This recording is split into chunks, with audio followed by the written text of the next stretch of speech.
Assalamualaikum warahmatullahi wabarakatuh. Perkenalkan, nama saya Hana Farid. Selamat datang di Ruang Tengah, persembahan dari Cari Ustadz. Cari Ustadz adalah platform yang menghubungkan teman-teman dengan para ustadz dan juga ustazah yang ramah dan juga kompeten di berbagai bidang keagamaan. Hari ini kita akan ngobrol-ngobrol tentang bagaimana Islam memandang muslimah bekerja untuk memenuhi gaya hidup. Tentunya saya nggak akan sendirian, saya akan ngobrol sama salah satu ustadz dari Cari Ustadz nih. Dan hari ini, di Ramadan kali ini kita akan ngobrol-ngobrol sama Ustazah Indah Hoiril Bariah, SSI, SH. Assalamualaikum Ustazah. Waalaikumsalam. Masya Allah, tabarakallah Mbak Hana. Apa kabar Mbak Hana? Baik, Alhamdulillah. Gimana Alhamdulillah. puasanya Mbak Indah? Alhamdulillah, semangat luar biasa meskipun Mm-mm. dalam kondisi hamil ya. Oh, Luar biasa, tapi Masya kita Allah. alhamdulillah harus semakin semangat Mm. karena salah satunya di sini ada moderator cantik ya hari ini. Masya Allah Mbak Hana, terima Masya Allah. kasih. Mbak Indah, kita ngobrol-ngobrol nih Ya. sambil menunggu waktu berbuka. Kita ngobrol-ngobrol tentang bagaimana muslimah yang mau bekerja, punya spirit ingin bekerja, tapi memang niatnya untuk gaya hidupnya dia, Masya gitu. Allah. Karena aku tuh lagi membesarkan platform namanya Modestock. Ini Modestock itu menghubungkan teman-teman di industri modest fashion, para brand owner, lalu para influencer yang juga bergerak di industri modest fashion, supplier, vendor nih. Banyak pemain-pemainnya itu perempuan. Ya. Punya spirit ingin bekerja karena ingin mandiri. Sementara kita juga sering mendengar perempuan itu kodratnya di rumah. Udah jangan kemana-mana mengurus anak gitu. Sementara kita juga ingin punya ada sense kemandirian sehingga nauzubillah min dzalik kita ditinggalkan, kita pernah merasakan hidup mandiri gitu. Dan juga misalnya diniatkan karena kita nggak mau bergantung kalau belanja harus sama uang dari suami. Nah, boleh nggak sih di Islam ya ada niatan kita ingin bekerja, berdaya, bermanfaat untuk memenuhi kebutuhan gaya hidup kita? Oke, terima kasih Mbak Hana. Masya Allah, Assalamualaikum warahmatullahi wabarakatuh. Sahabat Cari Ustadz dimanapun Anda berada, selamat menunaikan ibadah puasa dan sebentar lagi kita akan berbuka puasa. Sambil berbuka puasa, Alhamdulillah kita ngobrol-ngobrol dengan Mbak Hana. Tadi Mbak Hana menyinggung tentang mode stok. Masya Allah, saya juga insya Allah cukup mengikuti platform ini. Dan luar biasa banget ya, Masya Allah Mbak Hana, dengan platform ini Mbak Hana jadi dakwah jadi semakin melebar gitu. Jadi bukan hanya kepada segolongan tertentu tapi kepada banyak golongan muslimah juga ya, bahkan mungkin yang pemula atau bahkan mungkin orang-orang yang non muslim juga. Jadi semakin tertarik dengan mode stok ini. Dan Masya Allah dengan tema hari ini tentang wanita bekerja dan berkarir ini, saya di sini berbagi pendapat mungkin ya, sharing bagaimana sebetulnya Islam memandang para muslim apakah boleh untuk bekerja, kemudian apakah boleh mengejar karir.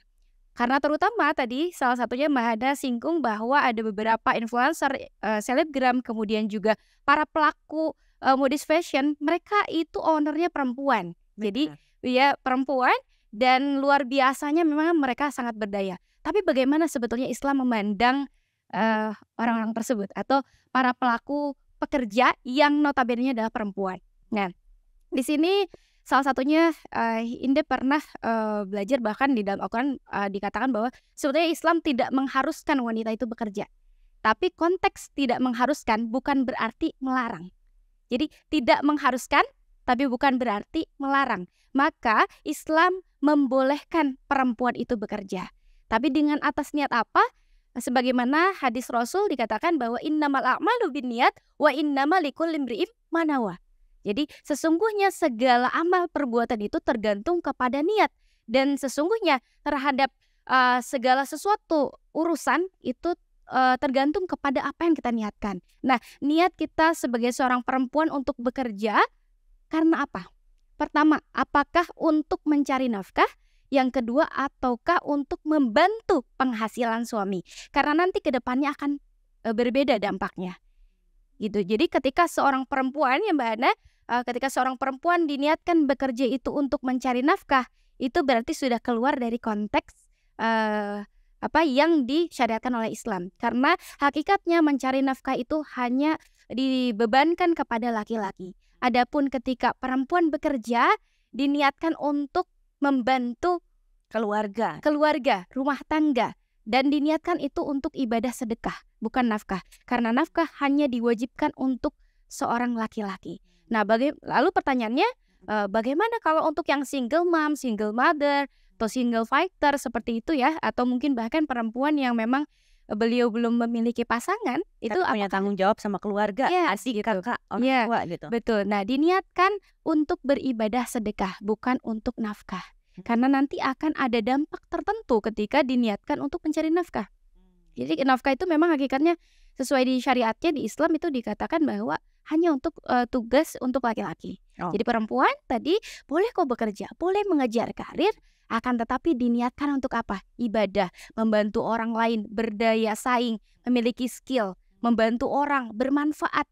Gitu. Nah, ini yang sangat ditekankan oleh Islam, khairun nas anfa'uhum linnas. Dan saya yakin beberapa modis fashion yang ada di Modestock gitu ya, yang terjaring di platform Modestock, saya yakin mereka niatnya adalah untuk bermanfaat dan untuk memiliki daya guna, daya saing, sehingga bisa memberikan maslahat untuk. Nah, sekarang nih pertanyaannya, untuk memenuhi kebutuhan gaya hidup. Karena sekarang di era digital mudah terpancing gitu ya, mudah pengen ya ngerasain misalnya bulan ini liburan kemana, pengen punya barang ini, barang itu. Jadi bekerja diniatkan untuk memenuhi kebutuhan gaya hidupnya sendiri gitu, karena tidak mau membebankan atau memberatkan suami gitu. Itu dibolehkan gak ya? Baik, terkait dengan gaya hidup, sahabat Cari Ustadz dimanapun berada, gaya hidup ini sebetulnya dibagi kepada dua. Ada gaya hidup yang islami, ada gaya hidup yang jahili. Nah, tergantung niat kita untuk gaya hidup yang islami atau gaya hidup yang jahili. Jadi terkadang kategorikannya gimana? Yes, gitu. Terkadang gini, orang-orang kalau mendengar kata, wah dia mengikuti gaya hidup, padahal di Islam memiliki gaya hidup loh. Yes, jadi gaya hidup atau lifestyle yang sesuai dengan syariat Islam. Apa gaya hidup yang sesuai dengan syariat Islam? Yaitu tidak mubazir, tidak israf ya, tidak berlebih-lebihan, dan dia tahu bagaimana porsinya. Kalau seandainya dia penghasilannya misalkan 1 miliar, maka wajar ketika dia menggunakan uang 500 juta. Berarti dia tidak berlebih-lebihan, karena bisa jadi 500 juta yang dia keluarkan untuk apa? Untuk bayar karyawannya, untuk ngasih reward ke karyawannya, untuk biar ada entertainnya, biar semangat etos kerjanya semakin meningkat seperti itu. Tapi berbeda ketika dia penghasilannya 1 juta, kemudian dia berhutang untuk memenuhi gaya hidup yang berlebih-lebihan, dia berhutang, kemudian dia juga ada berbohong untuk flexing dan sebagainya, padahal dia orang yang tidak punya, maka di Islam itu sangat dilarang. Jadi gaya hidup yang diperbolehkan adalah gaya hidup Islami yang tidak boros, yang sesuai dengan syariat, yang orientasinya adalah taat kepada Allah Subhanahu wa Ta'ala dan Rasulnya. Oke, garis bawahnya adalah untuk kembali lagi taat kepada Allah ya. Ini juga yang sering terjadi nih, aku belanja kan untuk memutar roda perekonomian di modest fashion. Kadang-kadang itu juga sering dijadikan alasan mau bantuin teman-teman yang udah berjualan, aku ingin belanja, bantuin dong teman-teman gitu. Tapi di sisi lain kita juga gak mau bergantung sama suami, masa belanja terus gitu ya. Nah, ini kan kadang-kadang kita suka ada di persimpangan nih Ustazah gitu. Di persimpangan mau bantu, mau sedekah, tapi di sisi lain ya kita juga tidak mau menyulitkan suami gitu. Apa nih yang harus didahulukan nih Ustadz? Yang didahulukan antara berbelanja, membantu teman-teman, dan akhirnya jadi pengen mandiri kan gitu. Baik, untuk zaman sekarang adalah zamannya kolaborasi ya Mbak. Jadi biasanya kadang, apalagi yang punya platform, biasanya kita membantu dan mereka memiliki feedback. Misalkan kalau zaman sekarang selebgram, kita membantu, kita membeli jualannya. Yes, membantu jualan mereka, akan tetapi mereka ternyata melihat feedback dari yang kita berikan gitu. Wah, ternyata followers jadi semakin nambah ya, kemudian insight mereka jadi semakin bagus, engagement juga semakin bagus. Jadi ini jadi nilai plus bagaimana bisa mengajak kolaborasi, nggak selalu belanja. Jadi membantu teman bukan hanya selalu dengan belanja, akan tetapi mempromosikan dagangan-dagangan mereka lewat platform yang kita miliki. Nah, kemudian apakah misalkan boleh nih nanti kita belanja gitu kan, tapi disesuaikan dengan kebutuhan bagaimana di rumah tangga. Jangan sampai nanti besar pasak daripada tiang ya. Oke. Karena terkadang ya samalah kita perempuan gitu. Al-mir'ah mar'ah, dan perempuan itu indah dan menyukai keindahan. Jadi hampir ingin menyerupai Allah sebetulnya ya. Jadi perempuan itu indah, enak dipandang, dan dia tuh sangat suka dengan keindahan termasuk fashion ini. Dan bagaimana caranya dia bisa berdaya guna dan daya saing adalah dengan cara ya dia berkolaborasi. Jadi nggak selalu dia konsumtif, tapi dia berkolaborasi. Apa yang bisa dia berikan kepada temannya, bukan hanya selalu dengan membeli. Membeli boleh 1, 2, tapi dia bantu promosikan, bantu teman-teman, atau bahkan kita bantu jualannya. Ya, zaman sekarang adalah ada reseller, dropship dan sebagainya. Bahkan mereka punya agent-agent yang nantinya bisa berpenghasilan si perempuan tersebut dari jualan temennya. Jadi tetap ya, mau membantu orang lain, mau bersedekah, mensupport, harus yang pertamanya ya sesuai dengan kemampuan gitu ya. Gitu. Jadi semua menyesuaikan dengan kemampuan, baru kita bisa membantu support teman-teman di yang berjualan tadi gitu ya. Dan nggak harus selalu membeli. Justru di sini jadi menantang sisi kreativitas kita ya. Gitu. Bagaimana caranya kita berkolaborasi dan berdaya, bermanfaat tanpa harus mengorbankan kewajiban kita gitu ya. Kewajiban kita dalam artian mungkin mengurus anak, mengatur keuangan di rumah gitu ya. Betul. Oke. Itu dia, semoga jadi bahan introspeksi. Karena ternyata Islam juga memperbolehkan ya, kita punya kemampuan, kita ingin bekerja untuk mandiri boleh ya gitu. Untuk mempercantik boleh ya Ustazah ya. Boleh banget. Dan mungkin satu lagi Mbak Hana, bahwa adakah misalkan ya perempuan di zaman Rasulullah yang mandiri? Pasti pasti ini yang jadi patokan hampir seluruh muslimah. Ada nggak sih di zaman Rasulullah perempuan yang mandiri tapi ikut berjuang terhadap Islam? Siapakah teladan itu? Pasti ini yang ditunggu-tunggu, dan saya juga ini harus cari referensinya apakah ada di kitab-kitab ya para sahabiah seperti itu. Kalau kita melihat bagaimana Ibunda Khadijah radhiyallahu anha, banyak yang sekarang tersebar buku-bukunya tuh, banyak banget kisahnya tuh yang memang bikin kita tuh menangis gitu. Jadi beliau tuh businesswoman, kemudian support suaminya, dan itu untuk dakwah luar biasa. Dan itu ditiru oleh berbagai sahabiah yang lain yang luar biasa. Banyak yang mandiri, ada yang di kebidanan, bekam ruqyah, kemudian juga di bidang bahkan ya salah satu, saya akan sebut salah satu contohnya, Asma binti Abu Bakar. Beliau menikah dengan Zubair, mohon maaf. Beliau pada suatu ketika, Zubair itu kan memang tidak bekerja karena membantu Rasulullah dalam memperjuangkan agama Islam. Tidak ada pemasukan dong, ya, bahasanya tidak ada pemasukan karena pada zaman dulu para laki-lakinya memang berjuang khidmat kepada Nabi. Betul, gitu ya. Berkhidmat kepada Rasul. Mana caranya? Keluarga harus tetap jalan.